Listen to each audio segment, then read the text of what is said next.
जय श्री राम जी की। देखिए, मैं जब भी श्री रामचरितमानस उठाती हूँ, पाठ करती हूँ, तो बस 2-4 चौपाइयों में ही उलझ करके रह जाती हूँ।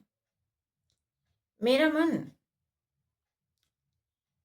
सबसे पहली चीज़ तो इसमें जो कुछ भी जितना लिखा हुआ है, मैं झूठ तो उसको मान नहीं सकती। झूठ न मानने का भी एक बड़ा मुख्य आधार है कि जब हमारे मन में इतनी शक्ति है कि वो जहाँ कुछ भी नहीं है, वहां से भी उसने वह सब कुछ निकाल सकता है और उसने निकाला भी है।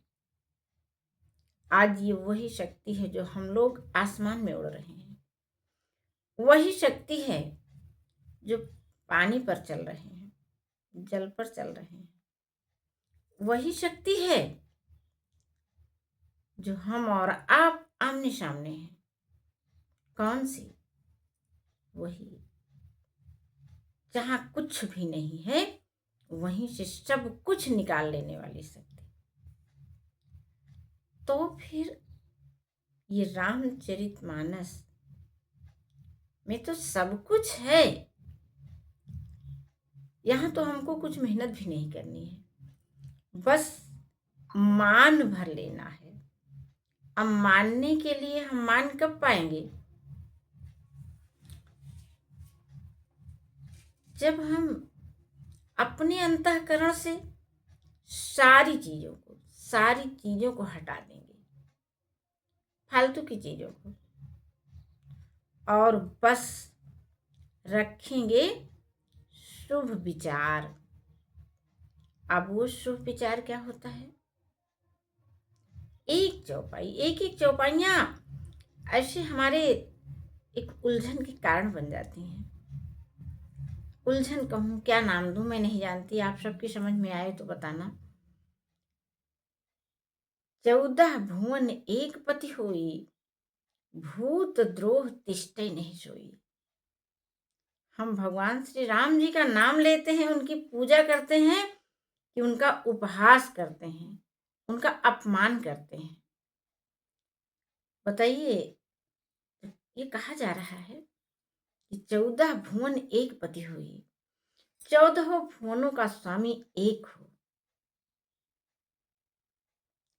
लेकिन वह भी समाप्त हो जाएगा कब?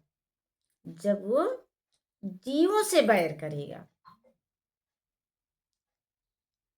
किसी भी जीव से बैर करेगा। और हम मानो, देखिए तो कितनी बड़े ताज्जुब की बात, आश्चर्य कर देने वाली बात। कहाँ से ये संस्कार हम सब में आ गया कि वो मुझे पकड़ करके चला रहा है?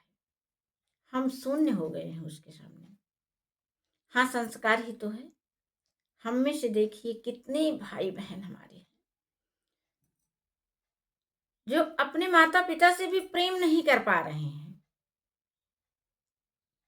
सगे भाई से नहीं प्रेम कर पा रहे हैं।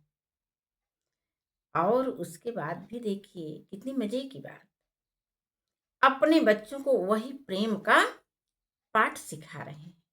भैया, प्रेम से रहना चाहिए। अब ये सारी बातें, एक तरफ रामचरितमानस की बातें, एक तरफ हमारे सामने जो कुछ हो रहा है वो बातें मन को आंदोलित करती हैं कि इन सबको कैसे हम लोग इन दोनों के बीच में तालमेल बनाएं। भगवान श्री राम जी की पूजा करते हैं, श्री राम जी को मानते हैं, तो उनके सिद्धांतों का अनुकरण हम क्यों नहीं करते हैं? और करके हम सब अपने आप को पल भर में बदल सकते हैं। अपना जीवन, अपने अपनों का जीवन, अपने घर परिवार का, समाज का, राष्ट्र का, कि संपूर्ण की दशाओं को बदल सकते हैं। आज सोचिए, हमारा संपूर्ण राष्ट्र कैसे कुछ वर्ग के पास तो एकदम उस सुख संपदाओं में डूब गए हैं, परेशान हो रहे हैं डूब के। और कुछ लोग ऐसे हैं सुख संपदाओं के अभाव में परेशान हैं। इन दोनों के बीच का तालमेल कैसे बने, इन्हीं सब चीजों की तलाश में करती रहती हूँ। श्री रामचरितमानस में और एक चीज का तो इतना मन में गहरा विश्वास है ही, यहाँ पर सब कुछ है और आवश्यकता है हम सबको इन बातों पर विश्वास करने की। तो चलिए हम सभी अपने भगवान श्री राम जी से प्रेम करते हैं तो उनका अपमान नहीं, सम्मान करें उनके सिद्धांतों को अपना करके। सर्वत्र सिर्फ और सिर्फ सब में श्री राम की छवि देखें, सबसे प्रेम करें और हम अपने आप को खुश रखें। उसके साथ साथ सबको प्रसन्न रखने के लिए हम प्रयासरत रहें। वो अलग बात है, पूर्ण सत्य है कि सबको प्रसन्न नहीं किया जा सकता है, सब प्रसन्न हो नहीं सकते हैं, लेकिन हमारे मानसिक रूप से प्रत्येक कार्य में एक प्रार्थना होनी चाहिए सबके लिए, सब सुखी हों। यहाँ तक तो शायद कोई दिक्कत नहीं है। तो चलिए हम सब लोग मिल करके अपने आप को खुश रखते हैं, सबको खुश रखने की प्रार्थना भगवान से करते हैं, कोशिश करते हैं कि सारे लोग सुखी हों, समृद्ध हों, भगवान श्री राम जी और रामचरितमानस से जुड़ करके एक बड़ा सा परिवार हो। हमारे सनातन धर्म को मानने वालों का